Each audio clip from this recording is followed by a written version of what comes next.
অবৈধভাবে পুকুর ভরাটের অভিযোগ পুকুর মালিকের বিরুদ্ধে। অবৈধভাবে পুকুর ভরাটের ফলে সমস্যায় পড়েছে এলাকার মানুষেরা। ঘটনাটি ঘটেছে পশ্চিম বর্ধমান জেলার অন্ডাল থানার উকরা ময়রাপাড়ার সংলগ্ন এলাকায়। একটি 13 শতকের পুকুর ছিল। এই পুকুরটি আস্তে আস্তে স্থানীয় পুকুর মালিক কর্তৃপক্ষের দ্বারা পুকুর ভরাট হয়ে যায় এবং পরবর্তীকালে এই পুকুর ভরাটের বিরুদ্ধে স্থানীয় পঞ্চায়েত সদস্য গ্রাম প্রধানের কাছে একটি লিখিত আবেদন জানায় পুকুর মালিকের বিরুদ্ধে। এটা পুকুরে ভর্তি করে দিলে সবারই অসুবিধা হচ্ছে। এখানে মানুষ যাদের কুয়োটো আছে তাদের সেই জল মানে এই পুকুর জমা থাকলে জল কুয়োতে ভালো জল থাকে। গ্রীষ্মকালে জলের কষ্ট হয়ে এখানকার জল শুকিয়ে যায় সমস্ত কুয়োর। তা আমাদের এটা জল ঘর ছিল এক প্রকার মাছ চাষ হতে। এটা মানুষ ব্যবহার করতো, জল থাকতো, গরম করে জল থাকতো, মানুষ ব্যবহার করতে। এখানে আমরা ছোটোবেলাতে এখানে স্নান করেছি। হ্যাঁ, এখন ভর্তি করে দিয়েছে। ভর্তি করার পরে এবারে কি হচ্ছে, প্রতিটি মানুষের সমস্যা হচ্ছে। এই যত এদিকে অনেকগুলো ঘর আছে। কারা ভর্তি করছে? হ্যাঁ, মালিক, যে পুকুরের মালিক, নিজে যে পুকুরের মালিক। আচ্ছা, সবাই না, সবাই ভর্তি করে নেই। সবাই মেশিন দিয়ে, সবাই মেশিনের টাকা, মেশিন দিয়ে, জেসিপি মেশিন দিয়ে এই পুকুর ভর্তি করা হয়েছে। জেসিপি মেশিন দিয়ে এই পুকুর ভর্তি করা হয়েছে। আচ্ছা, কি নাম আপনার? আমার নাম কৈলাস যুব। পশ্চিম বর্ধমান জেলার অন্ডাল থানার উকরা ময়রাপাড়া সংলগ্ন এলাকায় একটি 13 শতকের পুকুর ছিল। এই পুকুরটি আস্তে আস্তে জেসিপি ও স্থানীয় মালিক কর্তৃপক্ষের দ্বারা পুকুর ভরাট হয়ে যায় এবং পরবর্তীকালে এই পুকুর ভরাটের বিরুদ্ধে স্থানীয় পঞ্চায়েত সদস্য গ্রাম প্রধানের কাছে একটি লিখিত আবেদন জানায়। অবৈধভাবে পুকুর ভরাটের ফলে সমস্যায় পড়েছে এলাকার মানুষেরা। এ বিষয়ে পুকুর মালিকের বিরুদ্ধে পঞ্চায়েতের সদস্য সীমান্ত গড়ায় অভিযোগ করে বলেন, এই পুকুর পুনরায় সংস্কার করা হোক। দেখুন, প্রথমত হচ্ছে এই যে জায়গাটা, এটা একটা মালিক পক্ষ নয়, 10 থেকে 12 জন মালিক পক্ষ আছে, যেটা এই জায়গাটা তাদের। আমি জানি না ইনি কখন জায়গাটা কিনেছেন বা কী করেছেন, আর ভরাটি বা করেছেন সেটাও আমি বলতে পারবো না কীভাবে ভরাটি হয়েছে। মানুষ হয়তো নোংরা ফেলেছে, সেই জন্য হয়তো কিছুটা ভরাটি হয়েছে।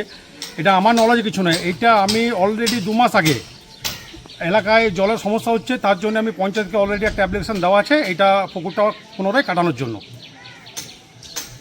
কি বলেছেন? আপনি প্রধানের বাইরে নিতে পারেন, প্রধানকে যে জিজ্ঞাসা করুন পঞ্চায়েত অফিসে, যে তার ডকুমেন্টস আপনি পেয়ে যাবেন। অলরেডি রিটিন কমপ্লেন দেওয়া আছে। আজ সকালে অর্থাৎ সোমবার সকালে ঠিক চিত্রটি একটু উল্টো হয়ে দাঁড়িয়েছে। কেননা পুকুর মালিক পরিতোষ ধীবর জানান, এই পুকুর দীর্ঘদিন ধরে নোংরা থাকায় এলাকায় দুর্গন্ধ ছড়াচ্ছে। তার জন্য পঞ্চায়েতের জানিয়ে ভরাট করা হচ্ছে এই পুকুরটি। জমির মালিক তিনি সরাসরি প্রধান এবং পঞ্চায়েত সদস্যের বিরুদ্ধে অভিযোগ আনেন। তিনি নাকি মৌখিক পারমিশন নিয়েছেন এই দুটি প্রশাসনিক কর্তা ব্যক্তির কাছে। এটা হচ্ছে টোটাল হচ্ছে 13 শতক জমি। হ্যাঁ, 13 শতক। তো এটা মোটামুটি আজ 30 থেকে 35 বছর এরকম পড়েছিল। পুকুর ছিল প্রথমে ছিল, সেটা আমিও স্বীকার করছি যে পুকুর ছিল এটা। তো আস্তে আস্তে মোটামুটি 30-35 বছর হয়ে গেল। আস্তে আস্তে পাড়ায় যত আছে, আর পাড়া দিকে মুসলিম পাড়া আছে, আমাদের পাড়া আছে, ময়রা পাড়া আছে, যত পাড়া আছে এইগুলো সব কী করলো, আস্তে আস্তে এখানে ওই ডাস্টবিন টাইপের করে দিল। মানে কাছাড়া ফেলতে লাগলো। মানে এই কাছাড়া ফেলতে ছাই ফেলতে গোটা গড়েটা আস্তে আস্তে প্রায় 90% ঘুরে গেল। ঠিক আছে, 90% ঘুরে যাওয়ার পর দেখলাম যে এত পাশে আমারও বাড়ি আছে। তো ওই কখনো কুকুর মোড়া, কখনো বিড়াল মোড়া, হ্যাঁ, এই কখনো নানা রকম ফেলেছে।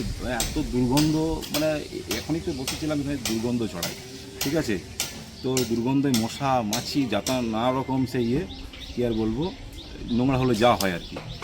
তো সেটা আমি চিন্তা করলাম যে না, এটাকে জায়গাটা এরকম হয়ে আছে, আমাদেরও বাড়িতে থাকতে অসুবিধা হচ্ছে। কুকুর মোড়া, বিড়াল মোড়া, গরু মোড়া ফেলে সব চলে যাচ্ছে।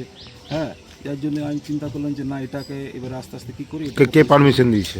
পারমিশন বলতে আমি একবার জানিয়েছিলাম পঞ্চায়েতকে, এবং সেটা উনি একটু করেছিলেন যে ঠিক আছে একবার দেখবো। ঠিক আছে, পঞ্চায়েতে কাকে? পঞ্চায়েত বলতে আপনার এই ওয়ার্ড মেম্বারকে বলেছিলাম, তারপরে আপনার এই উপপ্রধানকে, এরকম হালকা ফুলকা বলা ছিল। উকরা পঞ্চায়েতের প্রধান মিনা কোলে জানান যে এই এলাকায় কোনো পুকুর এবং ডোবা ভর্তি করার কোনো পারমিশন আমি দিইনি এবং দেব না। পুকুর ভরাট, এত উকড়ায় জলের সমস্যা আছে, পুকুর ডোবা ভরাট আমি কখনো পারমিশন দিতে পারিনি। আর কে যে কার মদতে করছে আমার জানাও নেই, কিন্তু এইখানে যে করছে আমার মেম্বার ওইখানে যেহেতু আমাকে ফোন করেছিল, আমার পঞ্চায়েত থেকে লোক চলে গেছে কাজ বন্ধ রাখার জন্য। আমি দুদিন যেহেতু আমার ট্রেনিং আছে, আমি ট্রেনিংয়ের পর যারা মালিক আছে আমি সবাইকে ডেকে পাঠাবো। ওখানে কোনো পুকুর কোনো ডুবা ভরাট হবে না। উকরা পঞ্চায়েতের প্রধান মিনা কোলে বিষয়টি খতিয়ে দেখার এবং অবৈধভাবে পুকুর ভরাটের কাজ বন্ধ করে দেওয়ার আশ্বাস দেন। উকরা থেকে অনন্ত রৈদাসের রিপোর্ট, অ্যাক্টিভিস্ট বাংলা।